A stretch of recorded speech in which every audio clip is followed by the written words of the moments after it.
میں حضرت مریم سلام اللہ علیہا رضی اللہ عنہا کا تذکرہ کثرت سے آیا ہے۔ دنیا کی سب سے پاکیزہ خواتین میں سے ان کا شمار ہے۔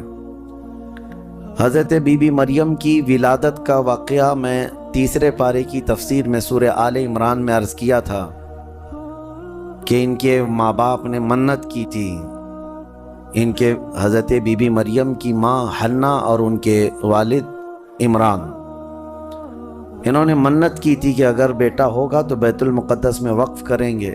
پھر وہ بیٹی پیدا ہوئی، پھر بھی انہوں نے بیت المقدس میں وقف کیا، اور جب حضرت بی بی مریم کچھ جوان ہوئیں تو ایسا ہوا کہ اللہ کریم کے حکم سے جبرائیل امین علیہ السلام آئے اور آ کر کے ان سے کہا کہ میں تمہیں ایک بیٹا دینے کے لیے آیا ہوں۔ تو حضرت بی بی مریم گھبرائیں، کہا انی اعوذ بالرحمن منک ان کنت تقیا، اگر تو نیک آدمی ہے تو دور ہو جا، میں اللہ کی پناہ مانگتی ہوں تجھ سے، مجھے آج تک کوئی مرد نے چھوا تک نہیں ہے۔ تو پھر حضرت جبرائیل نے کہا انما انا رسول ربک لاہب لک غلاما زکیا، میں تو تیرے رب کا فرشتہ ہوں، تیرے رب کا قاصد ہوں، بھیجا ہوا ہوں، اور تجھے ایک بیٹا دینے کے لیے آیا ہوں۔ بی بی مریم نے پوچھا، قالت انا یکون لی غلام ولم یمسسنی بشر ولم اک بغیا، مجھے بیٹا کیسے ہو سکتا ہے، مجھے آج تک کسی مرد نے چھوا نہیں اور نہ ہی میں بدکار عورت ہوں، مجھے کیسے بیٹا ہوگا؟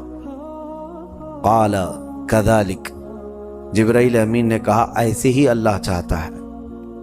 هو علی ہین، قال ربک هو علی ہین وقد خلقتک من قبل ولم تک هو علی ہین ولنجعلہ آیۃ للناس، تیرا رب یہ فرما رہا ہے کہ یہ کام اس کے لیے بڑا آسان ہے، رب تعالیٰ کے لیے بڑا آسان ہے، اور تجھے بغیر کسی شوہر کے ٹچ کیے چھوئے ایک بیٹا دے گا اللہ تعالیٰ، تاکہ اس بیٹے کو اللہ اپنی نشانی بنا دے اور اپنی طرف سے اس کو رحمت بنائے، اور اللہ کا یہ فیصلہ ہے۔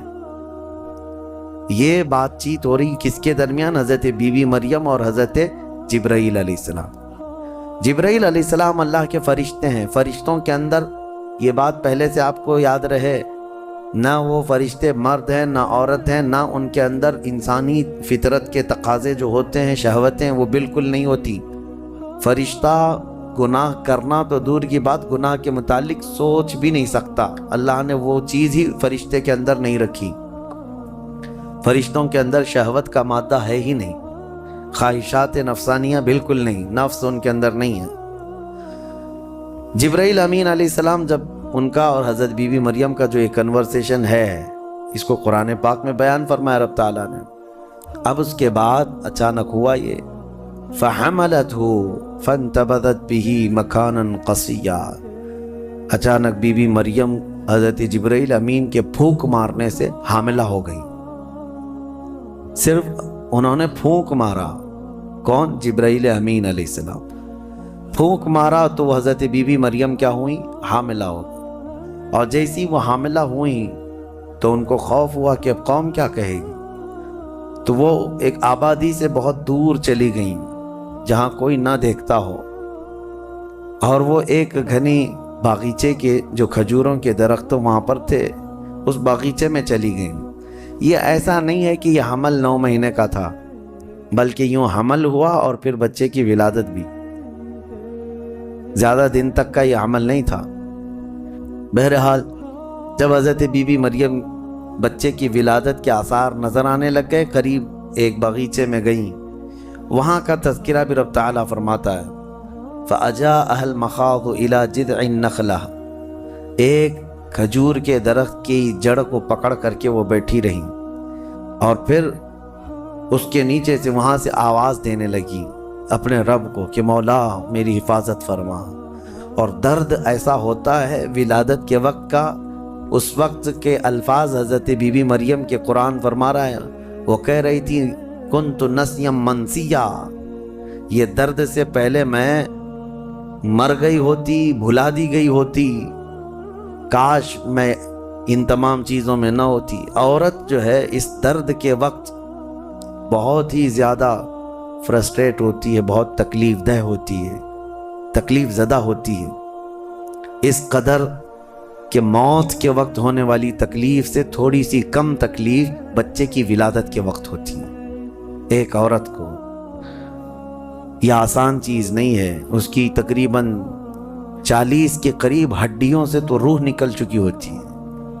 عورت کے جسم سے جب بچے کی ولادت کا وقت قریب آتا ہے اور وہ موت کے منہ میں جا کر کے واپس آنا، یہ معمولی بات نہیں۔ اسی لیے اللہ تعالیٰ نے قرآن میں اس کا ذکر فرمایا، وہ حمل، یعنی عورت جو ہے حملہ وفصالہ 30 شہر، یہ آیت ہے، اس میں اللہ تعالیٰ فرماتا ہے ووضعتہ کرہا، جب وہ بچے کو جنم دیتی ہے تو بڑی تکلیف کے ساتھ دیتی ہے۔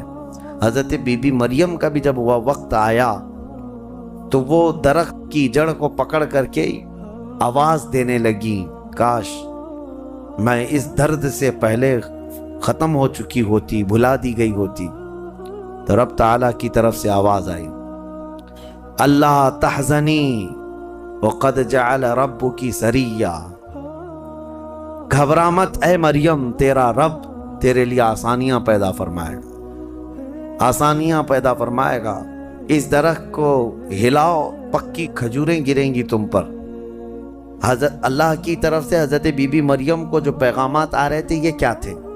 یہاں پر بھی میں بتا دوں، اللہ تعالیٰ اپنے بندوں کو جو پیغامات دیتا ہے اس کے 3 طریقے۔ ایک وحی ہے جو نبیوں کو دی جاتی، یعنی وہ وحی ہے، اس کو وحی کہتے ہیں، جو اللہ تعالیٰ کا پیغام نبی کو آئے۔ وحی کے بھی کئی طریقے ہیں، ڈائریکٹ اللہ تعالیٰ سے وہ کلام کر لیں یا کسی فرشتے کے ذریعے سے کر لیں، جیسے جبرائیل امین علیہ السلام جو لے کر کے آتے تھے اور نبیوں کو پہنچاتے تھے، یہ بھی کیا ہے، اس کو کیا کہتے ہیں، وحی، وحی ہے۔ اور اللہ کے ولیوں کو جو پیغامات اللہ کی طرف سے ملتے ہیں، اس میں فرشتہ تو نہیں آتا، لیکن اللہ تعالیٰ ان کو کچھ باتوں کی ہدایت دل میں ڈالتا ہے یا ان کے ذہن میں، دماغ میں وہ چیزیں اچانک اترتی ہیں، اس کو کہتے ہیں الہام۔ یہ وحی نہیں ہے، یہ کیا ہے، الہام۔ اور عام مومنین کے دلوں میں بھی اللہ ہدایت ڈالتا ہے، آپ کو خود بھی کچھ چیزیں سمجھ میں آ جاتی ہیں، یہ صحیح ہے، یہ غلط ہے، یہ اللہ کی طرف سے دی ہوئی ہدایت ہے، اس کو القاء کہتے ہیں۔ ہے اللہ کی دی ہوئی ہدایت، لیکن اگر وہ نبی کو ہو تو وحی ہے، ولی کو ہو تو الہام ہے، عام مومنین کو ہو تو القاء ہے۔ اور کچھ کافروں کو بھی ہوتی ہے، کافروں کو جو چیزیں معلوم ہوتی ہیں اس کو استدراج کہتے ہیں، یعنی وہ بھی کچھ چیزیں معلوم کر لیتا ہے۔ بہرحال یہ ایک الگ بحث ہے۔ حضرت بی بی مریم کو یہ الہام اللہ کی طرف سے تھا۔ اللہ تبارک و تعالیٰ نے ان کو فرمایا کہ درخت کی یہ جڑ کو ہلاؤ، پکی کھجوریں گریں گی۔ کھجوریں گریں تو اللہ کا حکم ہوا فکلی وشربی وقرری عینا، کھاؤ پیو اور اپنی آنکھیں ٹھنڈی کرو۔ درد زہ اس کو کہتے ہیں، بچے کی ولادت کے وقت ہونے والا درد۔ قرآن کے اعتبار سے اس درد کے وقت عورت کو کھجور کھانا چاہیے، کھجور سے افاقہ ہوگا، کیونکہ قرآن میں اللہ نے بی بی مریم کو یہ عطا فرمایا۔ وہ کھجوریں کھائیں اور اس کے بعد اب جو حکم تھا اللہ کا وہ کیا تھا، فَإِمَّا تَرَيِنَّ مِنَ الْبَشَرِ أَحَدًا فَقُولِي إِنِّي نَذَرْتُ لِلرَّحْمَنِ صَوْمًا، اگر کوئی آدمی تجھے نظر آ گیا بچہ ہونے کے بعد، بچے کو دیکھ کر کے کوئی بھی اگر تم کو نظر آیا تو بات مت کرنا کسی سے۔ اس وقت چپ کا روزہ ہوتا تھا، یعنی خاموشی کا روزہ، ہماری شریعت میں نہیں ہے، لیکن پہلے کی شریعت میں چپ رہنے کا روزہ بھی ہوتا تھا، یعنی وہ جو ٹائم ہے اتنے ٹائم تک کسی سے بات نہیں کریں، یہ ہونا چاہیے، لیکن ہماری شریعت میں نہیں ہے۔ کاش یہ روزہ عورتوں پر ہو جاتا، بہت سارے لوگ محفوظ ہو جاتے ہیں۔ خیر، حضرت بی بی مریم کو کہا گیا کہ چپ کا روزہ رکھنا، اور کوئی بھی اگر بات کرے تو اشارہ کرنا اپنے بیٹے کی طرف کہ اس سے بات کرو، میں آج چپ کا روزہ ہوں، یعنی وہ اشارہ لوگ سمجھ جاتے تھے کہ روزہ ہے۔ تو حضرت بی بی مریم وہاں جب پہنچی تو درد زہ کے بعد حضرت عیسیٰ علیہ السلام پیدا ہو گئے۔ وہ ایک پتھر پر جلوہ بار ہوئے، اور جیسے ہی پیدا ہوئے حضرت عیسیٰ علیہ السلام وہ پاک صاف تھے، کوئی دایا نہیں، کوئی نرس نہیں، کوئی نرسنگ ہوم نہیں۔ یہ اللہ تعالیٰ کی قدرت تھی، ایک صحیح سلامت بیٹا، اور وہ بھی اللہ کی نشانی بنانی تھی بغیر باپ کے۔ حضرت عیسیٰ علیہ السلام پیدا ہوئے اور حضرت بی بی مریم اپنے بیٹے کو اٹھائیں اور لے کر کے چل پڑیں ایک ہی دن میں، جس کو کہتے ہیں زچہ عورت، یعنی جس کا بچہ ہوا ہوتا ہے وہ عورت کمزور ہو جاتی ہے، لیکن حضرت بی بی مریم اپنے بیٹے کو اٹھائیں اور چل پڑیں۔ جیسے ہی وہ بستی کی طرف آنے لگی، ان کی گود میں بچہ تھا، لوگوں کی نظر پڑ گئی، کوئی ادھر ادھر چیمی گوئیاں شروع ہو گئیں، باتیں کانا پوسی، لوگ جمع ہوئے اور پوچھنے لگے، یا اخت ہارون ما کان ابوک امرأ سوء وما کانت امک بغیہ، اے مریم تو تو بڑی پاک خاتون ہے، اخت ہارون کہا جاتا تھا پاک عورت کو، تو تو بالکل ہارون کی بہن کی طرح ہے، تو نے یہ کیسے کر لیا؟ نہ تیرا باپ بدماش تھا، نہ تیری ماں بری تھی، یہ کہاں سے آ گیا تیرے اندر بچہ؟ فاشارت الیہ، بی بی مریم نے اپنے بیٹے کی طرف اشارہ کیا، اس سے بات کرو، میں آج چپ کا روزہ ہوں۔ لوگوں نے کہا، قالوا کیف نکلم من کان فی المہد صبیا، ہم اس سے کیسے بات کریں جو گود میں بیٹھا ہوا ہے؟ گود کے بچے سے بات کریں گے؟ تو اشارہ اس طرف کر رہی ہے۔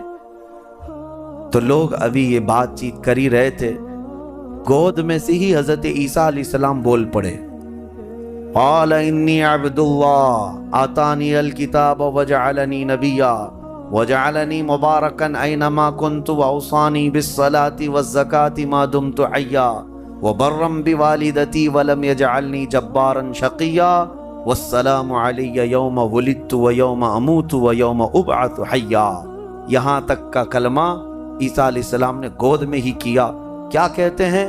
اے لوگوں، میں اللہ کا بندہ ہوں، انی عبداللہ، میں اللہ کا بندہ ہوں، اور اس نے مجھے نبی بنا کر بھیجا ہے۔ حضرت عیسیٰ علیہ السلام کو گود میں ہی نبوت ملی ہے، گود میں نبوت ملی ہے، اس نے مجھے نبی بنا کر بھیجا ہے۔ صرف نبی نہیں، وجعلنی مبارکہ، اور مجھے برکت والا بنا کر بھیجا ہے۔ اور پھر مجھے اللہ نے یہ حکم دیا ہے، میں جہاں کہیں پر بھی رہوں نماز قائم کروں، زکوٰۃ دیتا رہوں، جب تک میں زندہ رہوں نماز قائم کرتا رہوں اور زکوٰۃ دیتا رہوں، ان کی امت کی اور ان کی شریعت کی جو نماز رہی۔ اور پھر اللہ نے مجھے حکم دیا ہے کہ میں میری ماں کا فرما بردار رہوں اور اس کا نافرمان نہ رہوں۔ اور پھر آخری والا جملہ تو بہت امپورٹنٹ ہے ہم سنیوں کے لیے، جو عیسیٰ علیہ السلام نے کیا۔ عیسیٰ علیہ السلام کی ولادت کا دن، جیسے کہ آج پوری دنیا میں کرسچن بھی مناتے ہیں 25 دسمبر کو، کرسمس جو مناتے ہیں، الگ الگ روایتیں، واللہ عالم جو بھی ان کی پیدائش کا دن رہا، لیکن عیسیٰ علیہ السلام کا یہ جملہ بڑا امپورٹنٹ ہے۔ آخر میں اپنی گود میں انہوں نے کیا کہا؟ والسلام علی یوم ولدت ویوم اموت ویوم ابعث حیا، کہتے ہیں مجھ پر اللہ کی سلامتی ہو جس دن میں پیدا ہوا، جس دن میں پیدا ہوا، اور جس دن میں انتقال کروں گا، اور جس دن میں اٹھایا جاؤں گا، وہ سب ان سب دنوں پر اللہ کی سلامتی ہو۔ عیسیٰ علیہ السلام جس دن پیدا ہوئے وہ سلامتی والا دن ہے، تو 12 ربیع الاول کیوں نہ سلامتی والا دن؟ میرے آقا صلی اللہ علیہ وسلم جس دن پیدا ہوئے، کیا وہ سلامتی والا دن نہیں ہے؟ اور ایک نبی خود اپنی ولادت کے دن سلام بھیج رہے ہیں، اور یہاں کروڑوں امتی اپنے نبی کے پیدائش کے دن سلامتی بھیجیں، تو یقیناً یہ قرآن کے حکم کے مطابق ہے۔ بہرحال یہاں تک بات ہوئی، اب چپ ہو جانا چاہیے۔ بچے کی زبان سے جب یہ باتیں سن لی، یہ معجزہ نہیں تو اور کیا ہے؟ اس کے بعد عیسیٰ علیہ السلام ایسا نہیں کہ گود میں ہی بولتے تھے، بس اتنا بولے اور خاموش ہو گئے۔ پھر جب بولنے کی عمر آئی بچوں کی، تب آپ پھر بولنے لگے۔ اب عیسیٰ علیہ السلام کے متعلق اب سنیے، جب آپ پھر جوان ہوئے اور عجیب و غریب باتیں، ظاہر سی بات ہے اللہ کے نبی ہر زمانے میں پاک لوگ ہوا کرتے، پاکیزہ لوگ، ان کی زبان میں اثر الگ۔ پھر اللہ تبارک و تعالیٰ نے آپ کو جب نبوت گود میں عطا کی تھی، تو جوان ہوتے ہی آپ نے تبلیغ اپنے دین کی شروع فرمائی، لوگوں کو ایمان کی طرف بلائے، ایک خدا کی عبادت کی طرف، آخرت کی طرف۔ لوگ آتے رہے اور آپ کی طرف متوجہ ہوتے رہیے، زمانہ یہودیوں کا ہے، بڑے ڈینجر لوگ ہیں ہر زمانے میں، یہ یہودی بڑے ڈینجر ہیں، یہ ظالم جو ہے معمولی نہیں ہے۔ کیوں ان کے اوپر اللہ نے قرآن میں لعنت فرمائی ہے؟ یوں ہی نہیں، یہ ان یہودیوں نے تقریباً 10,000 نبیوں کا قتل کیا ہے۔ ہاں، جیوز لوگوں کو آج برا لگتا ہے میری تقریروں کو کوٹ کر کے بہت سارے جگہ، اس وجہ سے تو میری تقریریں لے کر اسرائیل والے بیٹھے، مجھے ویزا نہیں دیتے، مجھے اس سے فرق نہیں پڑتا۔ ہمارے لیے جو اصلی ویزا ہے وہ مدینہ طیبہ کا ہے، جب تک وہ دروازہ کھلا ہے ہماری روح جسم میں باقی ہے۔ اور میرے آقا صلی اللہ تعالیٰ علیہ وسلم کے عنایت سے، ان کے کرم سے ہمیں اتنا یقین ہے کہ اگر جانے کی طاقت استطاعت کہیں کی بھی نہ ہو، اتنا یقین ضرور ہے میرے اعمال کا بدلہ تو جہنم ہی تھا، میں تو جاتا میرے سرکار نے جانے نہ دیا۔ جب وہ جائیں گے اپنے غلاموں کو ساتھ لے کر جنت میں جائیں گے انشاءاللہ۔ یہودیوں نے اس وقت بھی نبیوں کی دشمنی کی تھی، اب عیسیٰ علیہ السلام کے دشمن ہو گئے۔ ان کو یہ تھا کہ ان کی طبیعت کے خلاف جب بھی کوئی بات کرے تو اس کے دشمن ہو جاتے تھے۔ یہودیوں کو یہ چاہیے تھا کہ ان کی طبیعت میں جیسی ہے ویسی شریعت ہونی چاہیے، الگ سے اللہ کے احکامات کو نہیں ماننا ہے، کتاب کے جو احکامات ہے اسے نہیں ماننا ہے، نبیوں کے احترام نہیں ہے، ان کو خود کی بنائی ہوئی شریعت چاہیے۔ بڑے امیر لوگ کچھ غلطی کریں تو انہیں معاف کرنا چاہیے، غریب لوگ کریں تو انہیں خوب مارنا چاہیے، یہ یہودیوں کی طبیعت تھی، یہودی یہ چاہتے تھے۔ عیسیٰ علیہ السلام جب جوان ہوئے تو آپ کی طرف لوگ ایمان والے بڑھنے لگ گئے، ان کو حواریین کہا جاتا ہے، جیسے میرے آقا کے ساتھیوں کو کیا کہتا ہے؟ صحابہ اکرام، صحابہ، اور حضرت عیسیٰ علیہ السلام کے جو ساتھی صحابی تھے ان کو حواری کہا جاتا ہے۔ یہ عیسیٰ علیہ السلام کے حواری، وہ بڑے مخلص لوگ آپ کے ساتھ تھے، 12 لوگوں کا تو ذکر آیا ہے، اور 4 مشہور شاگرد ہیں، انہی 4 لوگوں نے حضرت عیسیٰ علیہ السلام کی پوری انجیل کو ترتیب دیا۔ یوحنا، لوقا، متی، مرقس، یہ 4، انہی کے 4 ناموں سے آج انجیل بھی، بائبل بھی ہے۔ تو بائبل یوحنا کو آج جان کہا جاتا ہے، یوحنا کو یہ بدل کر کے جان کہتے ہیں۔ متی جو ہے ان کو میتھیو کہتے ہیں، اور مرقس کو غالباً کچھ اور نام، مرکری و کچھ نام دیتے ہیں۔ اور یہ تمام جو عربی نام تھے یا عبرانی نام تھے اس زمانے کے، یہ عیسیٰ علیہ السلام کے 4 مشہور شاگرد ہوئے۔ اب عیسیٰ علیہ السلام کے معجزے میں آپ کو بتاؤں، اللہ تعالیٰ نے 3 معجزے آپ کو دیے تھے عیسیٰ علیہ السلام کے، 3 معجزے مشہور ہیں۔ پہلا معجزہ یہ ہے کہ وہ نابینا آدمی جو مادر ذات پیدائشی اندھا ہے، اس کی آنکھوں پر ہاتھ رکھتے تو اس کو آنکھیں آ جاتی، اور جو کوڑ کی بیماری میں مبتلا ہے، سفید داغ کی بیماری یا کوڑ کی بیماری میں مبتلا ہے، عیسیٰ علیہ السلام اس کے جسم پر ہاتھ پھیرتے تو وہ کوڑ کی بیماری ختم ہو جاتی۔ سفید داغ آج بھی لا علاج بیماری، کوڑ کی بیماری لا علاج ہے جیسے کہ مشہور ہے۔ اور تیسری چیز یہ ہے کہ مٹی کے پرندے ہوں، انہیں پھونک مارتے تو وہ زندہ ہو کر اڑ جاتے تھے۔ ہاں، مٹی کے پرندے، اس وقت ٹوائز ہو سکتا ہے مٹی کے بنتے ہوں گے، کھلونے۔ عیسیٰ علیہ الصلوۃ والتسلیم صرف مٹی کے پرندوں کو نہیں، کئی مرتبہ قبروں میں سوئے ہوئے مردوں کو بھی آپ نے زندہ کر کیا ہے۔ قبر پر کھڑے ہو کر کے آپ کہتے قم باذن اللہ، اللہ کے حکم سے اٹھ جا، تو مردہ زندہ ہو جاتا۔ آپ نے اپنی زندگی میں 3 مردوں کو زندہ کیا، اور وہ جیے بھی اور پھر چند دنوں کے بعد پھر مرے بھی۔ یہ معجزہ تھا عیسیٰ علیہ السلام کا۔ اور اس کے علاوہ کچھ خاص باتیں ان کی یہ بھی ہیں، وہ فرماتے ہیں انبئکم بما تأکلون وما تدخرون فی بیوتکم، اے لوگو تم اپنے گھروں میں جو کچھ جمع کرتے اور جو کچھ کھاتے ہو میں ان سب کی خبر دیتا ہوں، میں سب جانتا ہوں، میں تمہیں خبر دے سکتا ہوں۔ عیسیٰ علیہ السلام اپنے گھر میں بیٹھ کر امتیوں کے گھروں میں کیا ہے سب جانتے تھے، یہ قرآن سے ثابت ہے۔ پھر بھی یہ ظالم ہمارے نبی کے متعلق کہتے ہیں کہ ان کو پیٹھ پیچھے کا علم نہیں تھا۔ بنی اسرائیل کے نبی عیسیٰ علیہ السلام کے بارے میں یہ یقین ہے، قرآن کہہ رہا ہے وہ اپنے امتیوں کے گھروں میں موجود کھانا جمع کرنا اس کو وہ جانتے تھے، عیسیٰ علیہ السلام، اور وہ عیسیٰ جو خود میرے نبی کی امت میں آنے والے ہیں، جو اخیر زمانے میں میرے آقا کی امت میں آنے والے ہیں، وہ جب سب کے گھروں کے حالات جانتے تھے تو پھر میرے آقا صلی اللہ تعالیٰ علیہ وسلم اپنے امتیوں کے احوال سے کیسے بے خبر ہو سکتے ہیں؟ الحمدللہ بریلویوں کا یہی کہنا ہے، اور اعلیٰ حضرت فاضل بریلوی رحمۃ اللہ علیہ کا یہ احسان ہے کہ آپ نے صحیح سمت میں جو صحابہ کا عقیدہ تھا وہی عقیدہ ہمیں عطا کیا ہے۔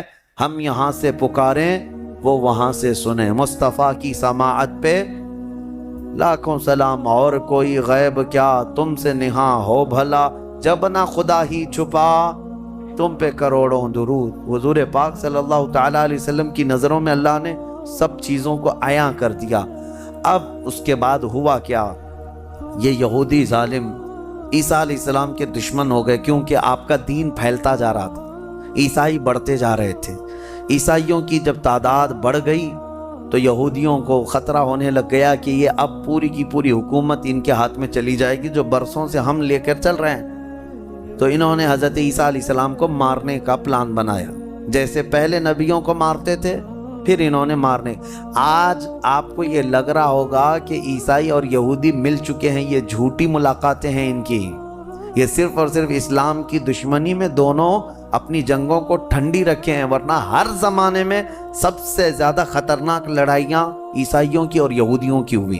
قرآن نے بھی کہا ہے۔ ابھی اگر میں کہوں تو لوگوں کو عجیب سا محسوس ہوگا، ہٹلر کا ظلم کیا تھا؟ یہودیوں کے خلاف تھا۔ اور بیت المقدس میں ہرکیولس جس کو ہرقل کہا جاتا ہے، اس نے تو توڑ کر کے اینٹ سے اینٹ بجا کے رکھ دیا تھا۔ ٹائٹس ایک بادشاہ گزرا عیسائیوں کا، اس نے تو پورے یہودیوں کو ختم کر رکھا تھا، خون سے نہلا دیا تھا پوری زمین کو۔ بہت مرتبہ ان کی لڑائیاں ہوئی، اور جب یہودی پاور میں آتے عیسائیوں کو مارتے تھے۔ یہ جنگیں تو چلتی رہی ہیں کتنے سالوں تک۔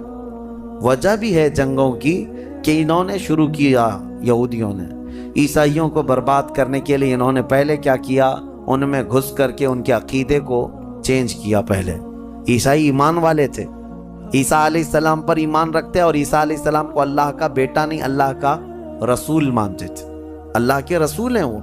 یہودیوں نے انہیں گمراہ کیا، پادری بنا بنا کر کے ان میں گھسا دیا کہ وہ پادری ایسے چرچوں میں گئے جہاں جا کر کے انہوں نے بائبل کو اپنے انداز سے شرح لکھنا شروع کیا کہ اس کا مطلب یہ ہے، اس کا مطلب یہ ہے، اور پھر بعد والی جنریشن نے اس کا عقیدہ بنا لیا۔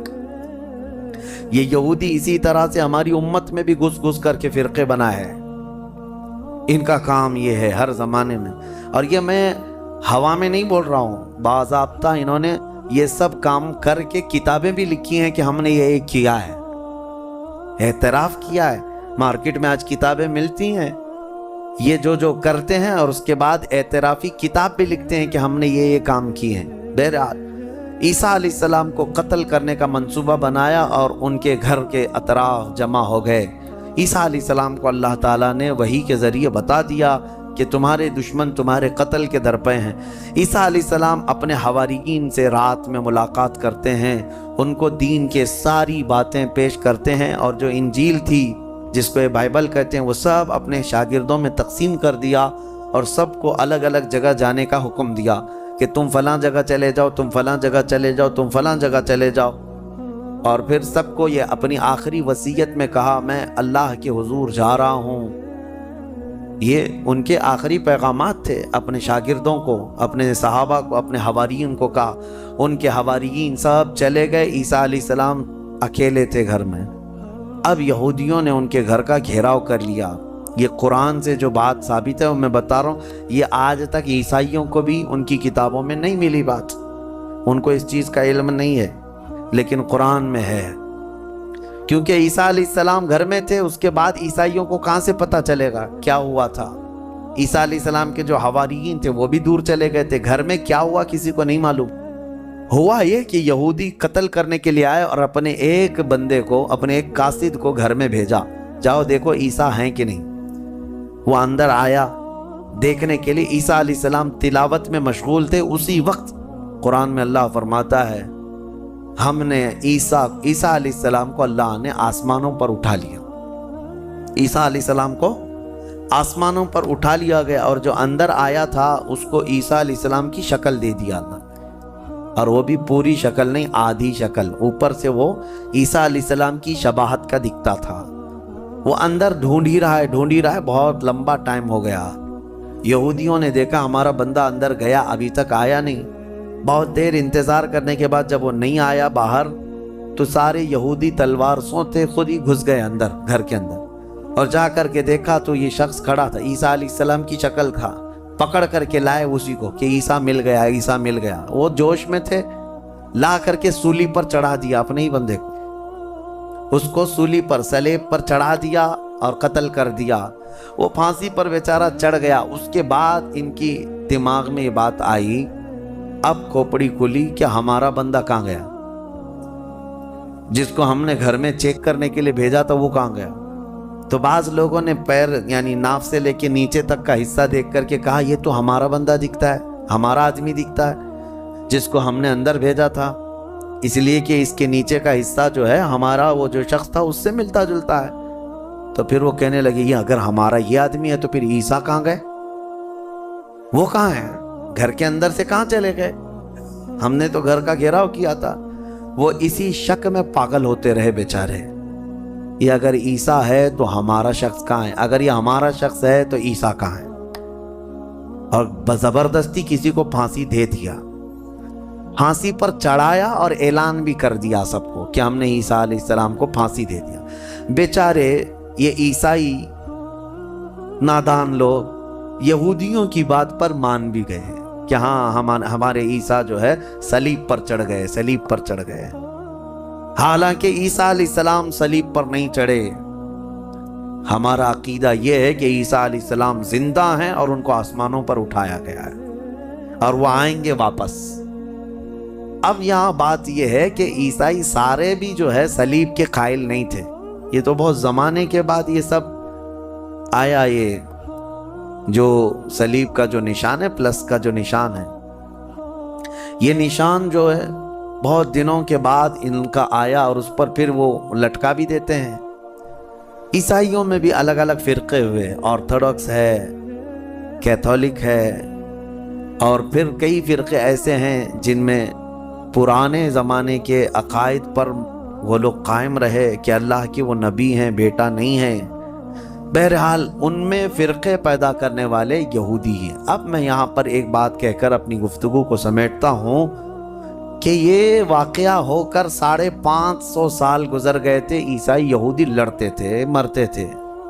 570 سال گزر گئے عیسیٰ علیہ السلام کے آسمانوں پر اٹھائے جانے کے بعد، تب مکہ مکرمہ میں محمد الرسول اللہ تشریف لائے، میرے آقا تشریف لائے، اور پھر جب آپ نے نبوت کا اعلان فرمایا اور قرآن اترنے لگا تو اللہ نے قرآن کی آیتوں میں 550 سال سے جو مسئلہ لٹیگیشن کا شکار تھا، یوں سمجھ لیں جو پراپرٹی کسی کے حل میں نہیں ہوتی ہے، اس طرح کا مسئلہ تھا کہ کوئی حل نہیں کر پاتا کہ آخر ہوا کیا تھا۔ یہ اسلام کا احسان ہے یہ عیسائیوں پر بھی کہ قرآن نے بتایا کہ عیسیٰ علیہ السلام صلیب پر نہیں گئے بلکہ آسمانوں پر اٹھائے گئے۔ اور دوسری بات، عیسائیوں پر ایک بڑا احسان قرآن کا یہ بھی ہے کہ یہودی ہمیشہ بی بی مریم کو گالیاں دیتے رہے، یہودی ہمیشہ الزام لگاتے رہے کہ مریم کے ہاں بغیر باپ کے بیٹا پیدا ہو گیا، غلط عورت تھی، نعوذ باللہ معاذ اللہ۔ یہودی گالیاں دیتے رہے اور عیسائی صفائی دیتے رہے، لیکن یہ احسان ہے قرآن کا ان پر بھی کہ بی بی مریم کے ساتھ کیا ہوا تھا، یہ پوری تفصیل اللہ نے قرآن میں بتائی۔